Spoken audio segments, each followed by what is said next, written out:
I got today. I have to do it in 10 minutes. The first challenge was Dr. Sunday, his energy level, and he's come in the morning at 5 o'clock flight to land in over here. I don't think I can match that, right? Okay, just in the quick part and talk about the smart grids. Smart grid is a very, very vast and open subject to talk of. The areas to cover in this are huge on this. So what we are doing and what we talk of and where we can add a little bit value and what we have done over here in Calcutta, I quickly run through this and then we are open to questions later on this particular thing. Quickly on this, what we're talking about, Harvest Power Technology was a group of eminent personalities and professionals got together about 6 years back and created this company where we're talking about efficiencies. And efficiency to the distribution part of the grid or the distribution part of the utility that we're talking about. Sometime back in the panel that we talked of, everybody did hear, and one of the comment was, the installed capacity is 100, the consumer receives 30. So while Dr. Sandesh talked about generation, more generation and generation, what we are talking about is 100% green initiative, which is what we're talking about the smart grid. Quickly on the smart grid, what we have on a high level is the customized communications that we're talking about for the Indian grid and the topology, because we have floods in one part of the area, one part of the country, we have the deserts on the other side, we have all extreme sets of temperature, climate over here. The topography is absolutely varied on the whole thing. Now, what we have got together and what we are talking about is through some partnerships. So we're not reinventing the wheel.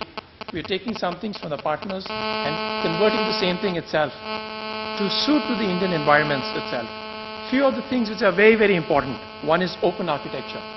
We should not develop a technology which leads into a dead end. It has to be an open architecture. Second, it should be standard-based technology. It should not be I develop my own standards. If I am developing my own standards, then the utility or the government or the customer is stuck with me, which should not be the case over here. And of course, we're talking about a proven success and large-scale implementation.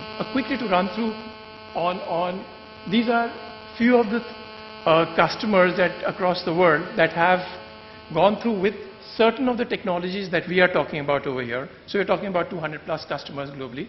The red indicates is totally, the green indicates the pilots. You can't see the color over here. Red indicates is majority of the smart grid, and the black ones are done with some partners itself on that. Talking about the large scale, what we have is, I'm not talking about the names of the utilities over here. We're talking about a customer one, which is catering to 1.2 million consumers.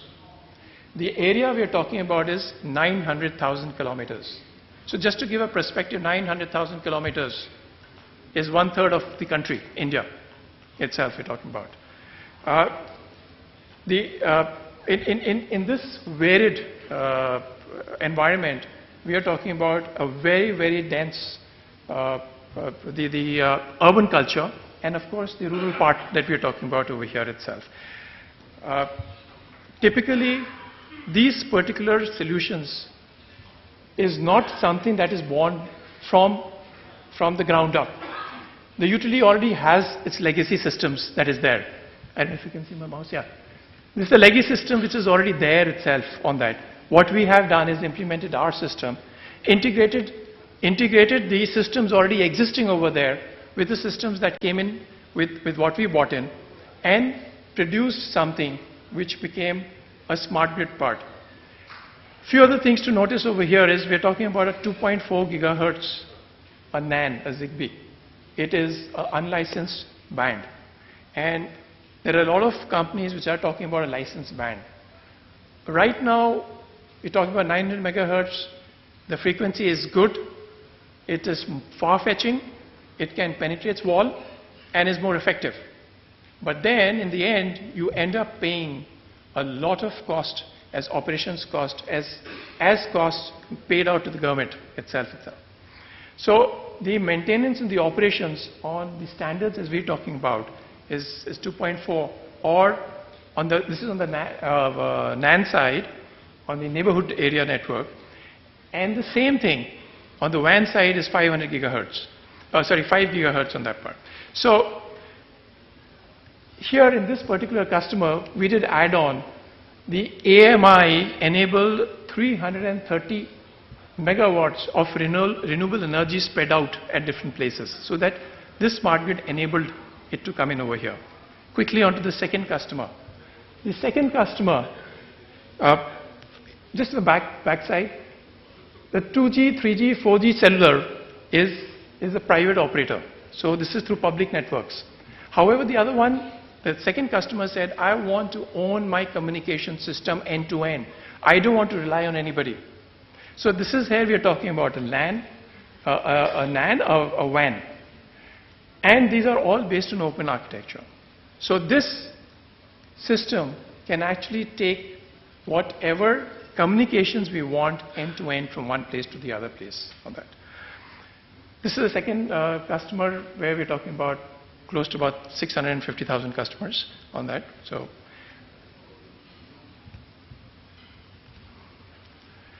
right, this is something we debated in the panel long over, and we all appreciate this part. So I'm not debating on that part, but yes, it was talked about India is the third largest producer of electricity after US and China.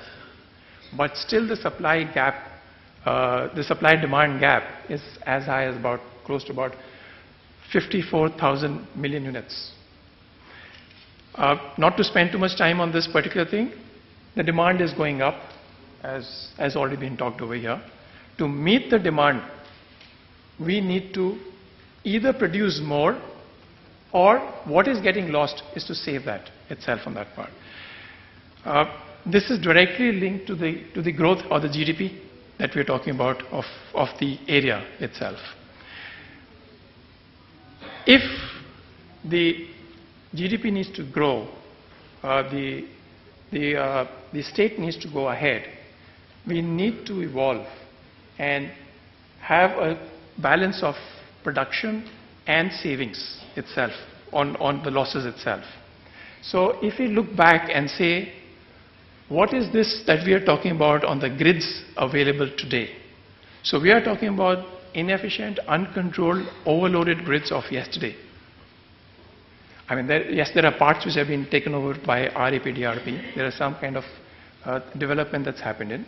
But quickly to talk about is AMR is automatic meter reading, which is one-way communication going in, and they're automatically reading it on that. The second is the advanced metering infrastructure, which is talking about is solutions from intelligent smart meters, agents, and centralized software, low-hanging fruits basically. This is what we're talking about. But the same thing combined together with the software, with the control mechanism and the automation, along with all the automation that is there in the grid, leads to smart grids. And the smart grid is the basis of a smart city. We have in Colorado a smart city already come in. This was almost about, say, 4 years back itself. Anyway, we come on the benefits that are there and the quick benefits in the smart grid.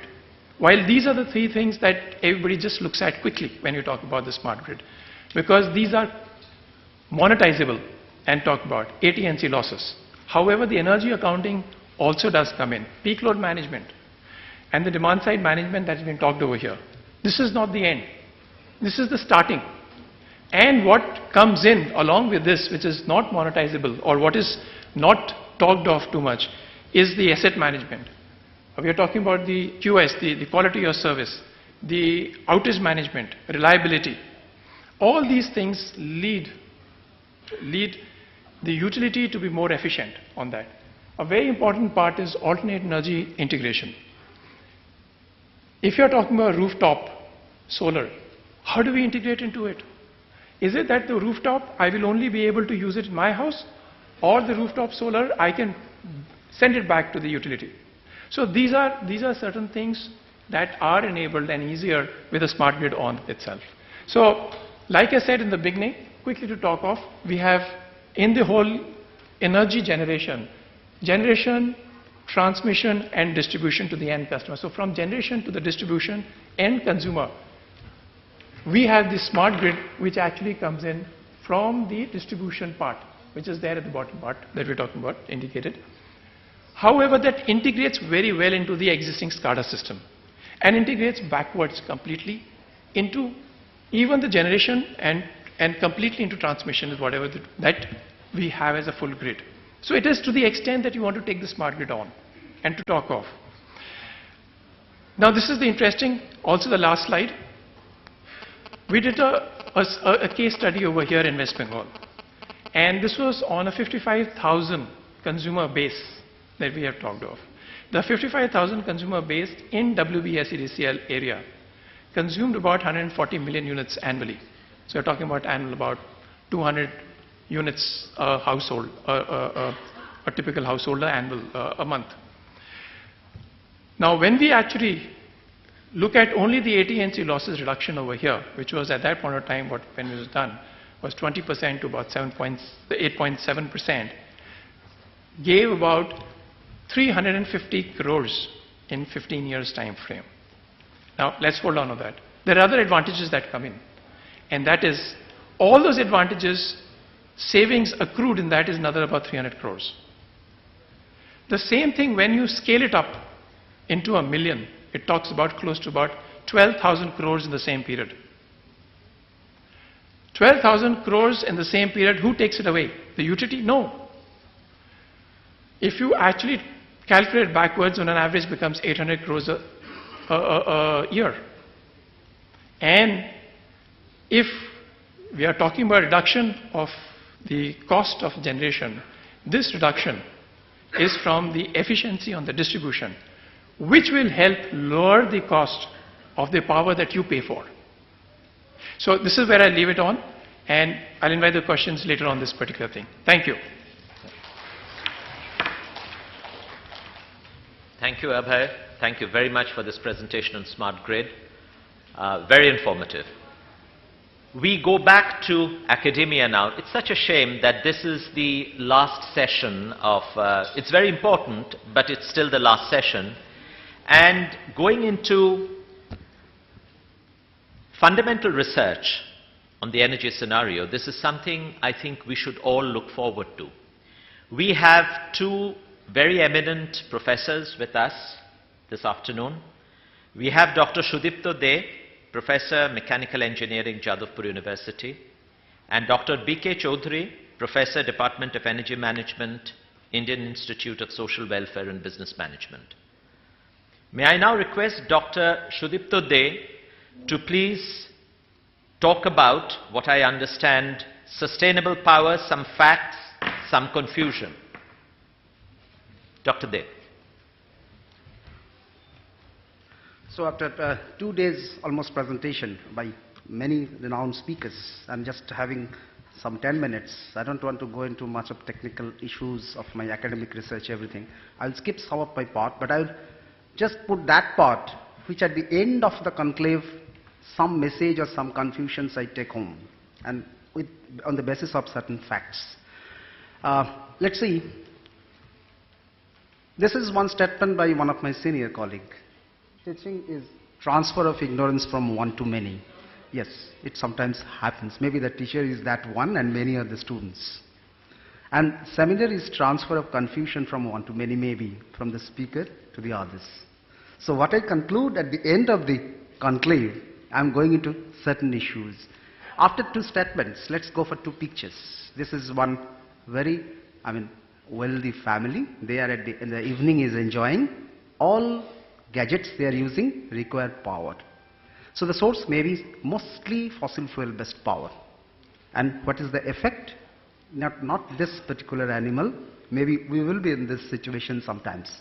So the question of sustainability is raised. So this may be the future of ours, not on an ice cube, but maybe at our place of residence also. Now some confusion, let me start. What the confusion I have got? Is conventional coal-based power sustainable? If I ask these questions to the audience, I know the answer. No. Okay. Is coal-based power from IGCC with 100% CO2 capture sustainable? I have confusion. Some will answer yes. A few people will say maybe. Some will say no. Confusion exists. Is solar power sustainable? I'm sure the answer will be absolutely yes. How can I conclude? My confusion continues. Someone may ask, Professor, there I need some more clarifications to answer these questions. What sort of clarification? Are you asking whether in past or now or later? That means whether I can address the time frame. The next question may be, are you asking whether locally or globally? That's the population size. We cannot have any uniform solution for everybody. There are certain boundary conditions to be imposed for any sustainable solution, including sustainable power. Are you asking for Kolkata, Washington or Lima? That means the site dependence. It has got much more importance. Depending on the site and local resources, we have to optimize always. Are you asking whether theoretically or practically? This is very important. We go on asking or looking for the technological solution, but we sometimes ignore the social acceptability also. So, the sustainable solution in respect of power also, we have to answer these boundary conditions also.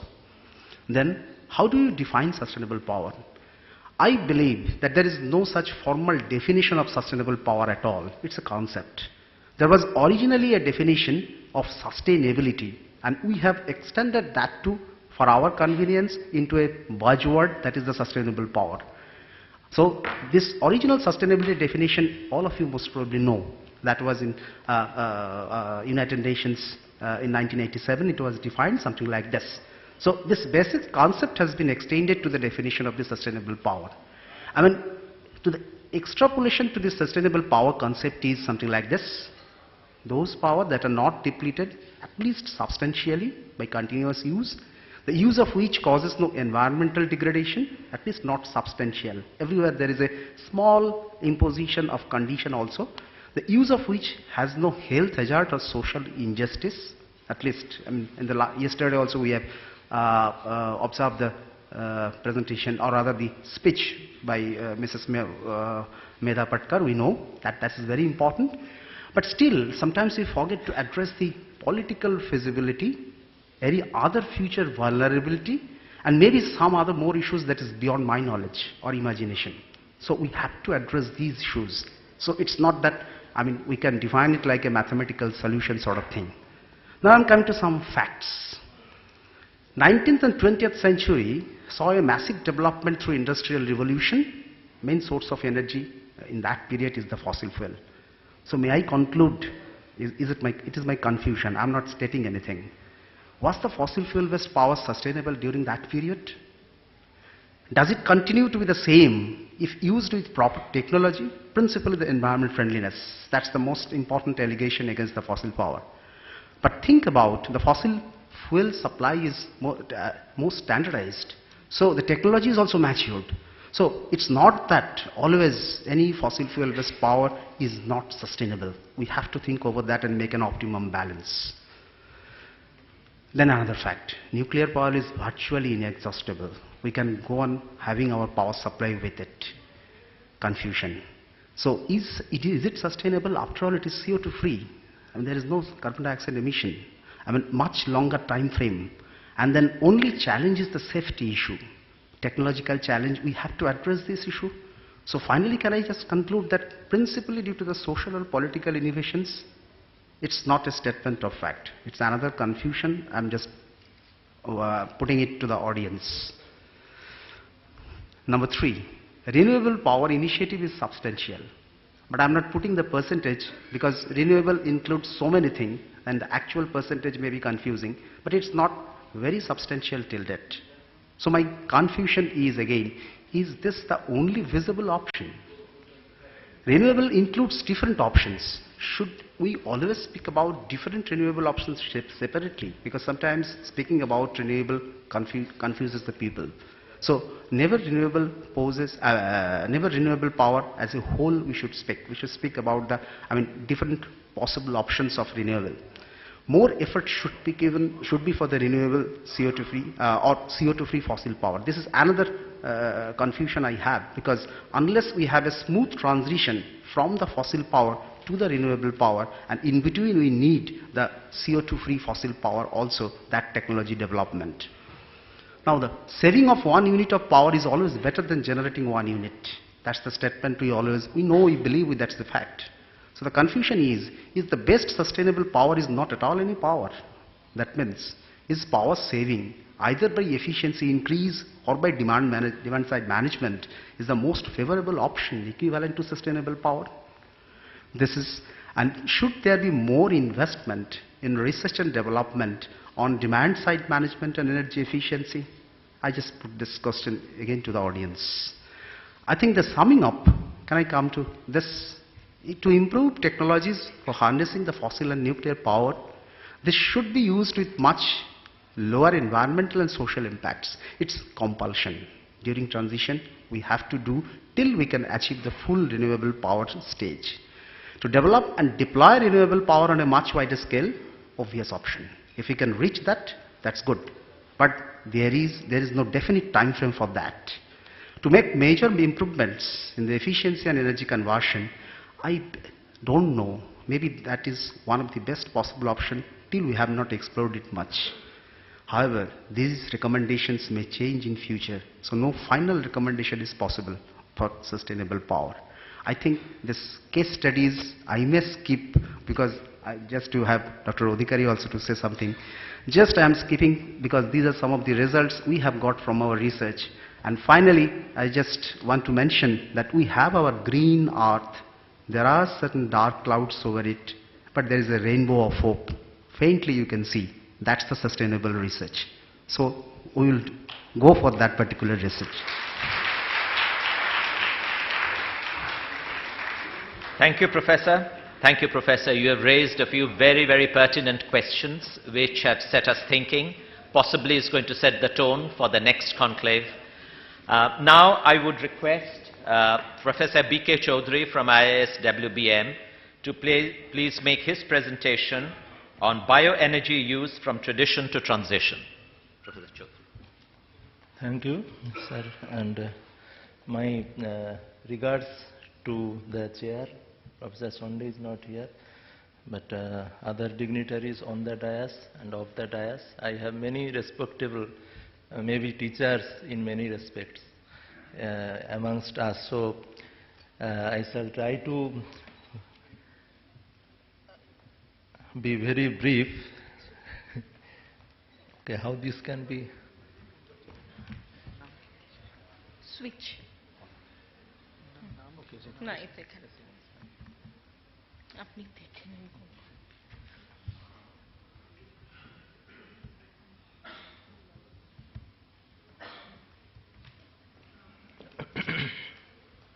As we have heard many interesting speech, and there is equally interesting sound from outside, food. So I would like to communicate between the two through a missing link, maybe this presentation, that bioenergy transition from tradition to transition. So what we had and what is present. Three broad outline: introduction, technologies and techniques, and with some concluding remarks. So very quickly we can skip, but on the last line, that if we consider also the fossilized biomass, actually we live on biomass energy. Coal, oil, or are basically fossilized biomass energy. So 97.7% energy we still today get from bio source.